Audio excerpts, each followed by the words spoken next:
Alright, well, our final movie is the movie Blood Diamond, which is the latest work from Last Samurai and Glory director Edward Zwick. The film takes place in 1999 in the country of Sierra Leone, located in the western part of Africa. Now, a fierce civil war has erupted between the national government and the URF, a merciless militant group terrorizing the country and kidnapping children to be soldiers in their army.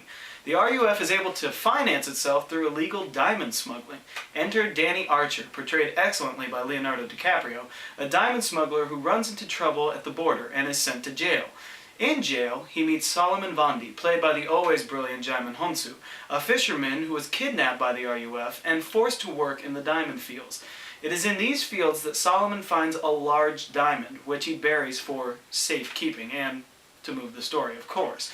Archer promises Solomon that he will help him find his family, including his son kidnapped by the RUF, in exchange for the diamond.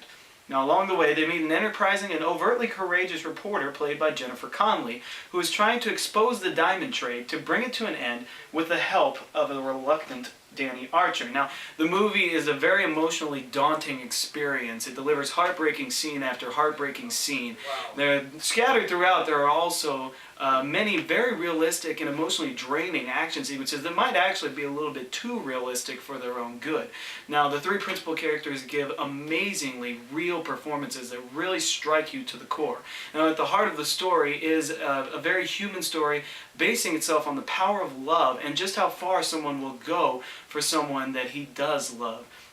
Now, the social commentary about greed and the lack of compassion in our world is very, very at the forefront of the film, and at times it can seem a little bit too preachy in its own motivation, but still, all in all, it must be said that this film is a triumph of movie making, and I would dare to say one of the most important films, at least socially, to come out within the last 15 years. I thought it was an unbelievable movie. Big thumbs up for me. High recommendation. Well, thumbs up for me too. I must say I was flabbergasted by this movie. I go into these newer movies not expecting anything, and I was caught up. I was caught up in the human drama. I was caught up in the story and the point it was trying to make.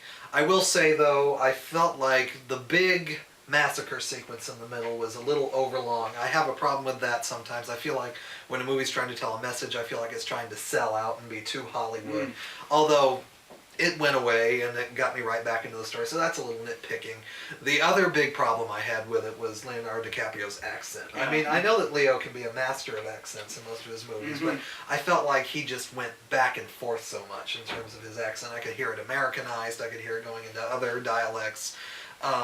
But all in all, I enjoyed this movie. Djimon Hounsou owns every scene he's in. Indeed, he does. As good as Leo DiCaprio and Jennifer Connelly are, it's not like Djimon Hounsou's even acting. Yeah, he's indeed. Just being it. He's so real. Yeah, and Djimon's always really good. I think he might be one of the most underrated actors in Hollywood today, because I've yet to see a movie he's been in that I did not love him in. Like, I've seen movies where I didn't like the movie, but I'm always like, man, I really love watching this guy. Of course, made his debut in Steven Spielberg's Amistad, just unbelievable. He's a very ferocious actor. It's almost like watching a tiger on screen. I mean, and it might be kind of a moot comparison, but I kind of view it as like Marlon Brando almost. Like, every scene you saw him in, you were like, oh, what's he doing? You know, like, and he's just, you're right, it's so effortless. It doesn't even look like he's acting at all.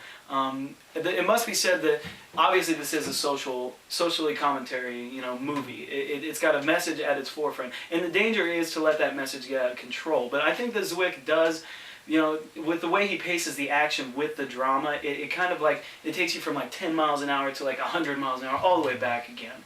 And that kind of stuff, it just drains you emotionally to really receive the message, I think.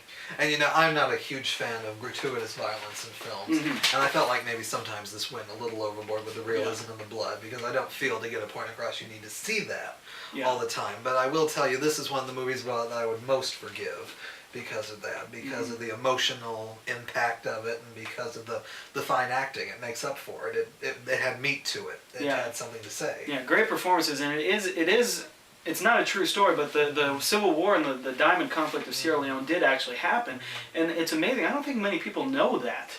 I don't think a lot of people I know that didn't it know actually it. happened. Yeah, exactly. And like, I think that's something why this might be a very important movie. I don't think this is a movie people should just go see for the entertainment value. I think people need to see this because of the social commentary. Well, that's the major strength of the movie. It has something to say, but it also has the entertainment values. Wick walks Exactly. that very fine line where you can mix entertainment with a personal message, and it doesn't get too preachy and it doesn't get too overblown. Yeah, and you're right. At times it can get a little bit too preachy. At times you're just like, oh, okay, already I get it. You're trying to end a conflict, but all in all, I think the story is very compelling, but the acting I think is really what pulls it through. I mean, Leo, his accent does slip into like the pseudo Australian thing sometimes, but he's got such a presence on screen. He's really becoming a very fine actor. I think one of the finest we have today.